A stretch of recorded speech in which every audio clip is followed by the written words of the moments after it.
আজ ১৯শে জানুয়ারি। বহুদলীয় গণতন্ত্রের প্রবক্তা, মহান স্বাধীনতার ঘোষক, বিএনপির প্রতিষ্ঠাতা চেয়ারম্যান শহীদ রাষ্ট্রপতি জিয়াউর রহমানের জন্মদিন।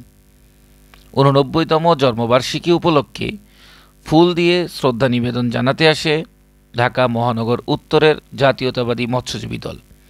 এ সময় বক্তব্য রাখেন ঢাকা মহানগর উত্তরের জাতীয়তাবাদী মৎস্যজীবী দলের সদস্য সচিব জনাব বাকি বিল্লাহ। রহমানুর রহিম। বাংলাদেশ জাতীয়তাবাদী মৎস্যজীবী দল ঢাকা মহানগর উত্তর ও দক্ষিণের উদ্যোগে সাবেক ছাত্রনেতা, সাবেক জাতীয়তাবাদী মৎস্যজীবী দলের কেন্দ্রীয় কমিটির বিপ্লবী সদস্য সচিব আব্দুর রহিম ভাইয়ের নেতৃত্বে বিএনপির প্রতিষ্ঠাতা চেয়ারম্যান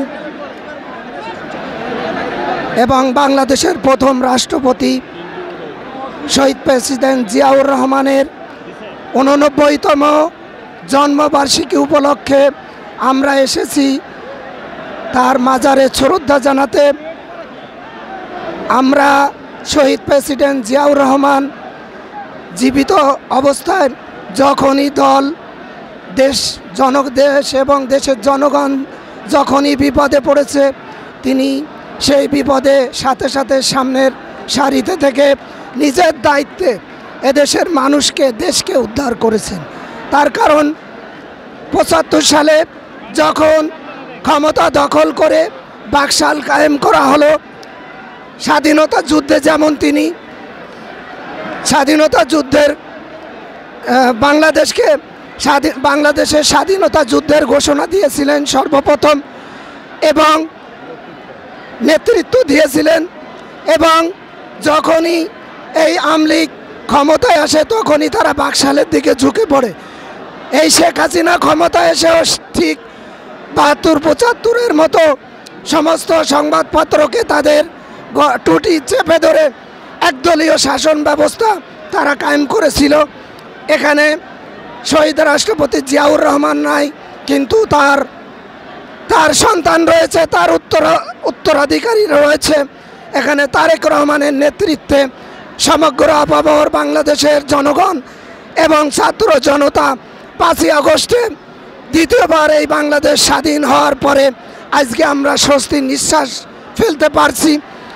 আজকের এই শুভ জন্মদিনে আমরা একটি কথা বলতে চাই, আসলে শহীদ প্রেসিডেন্ট জিয়াউর রহমানের আদর্শ তার শৈশবকাল থেকে শুরু করে মৃত্যুর আগ পর্যন্ত তিনি দেশের জন্য যে অবদান রেখেছেন, আমরা যদি এই দর্শনকে সামনে রেখে সামনের দিকে এগিয়ে যাই, দেশ সমাজ সামনে দ্রুত এগিয়ে যাবে। তাই আমরা চেষ্টা করব শহীদ রাষ্ট্রপতি জিয়াউর রহমানের জীবনীকে সামনে অগ্রাধিকার দিয়ে আগামীতে আমরা পথ চলব, এই শপথ আমরা করছি। দোয়া করি আল্লাহ পাক যেন শহীদ রাষ্ট্রপতি জিয়াউর রহমানকে বেহেশতে নসিব করেন, আমিন।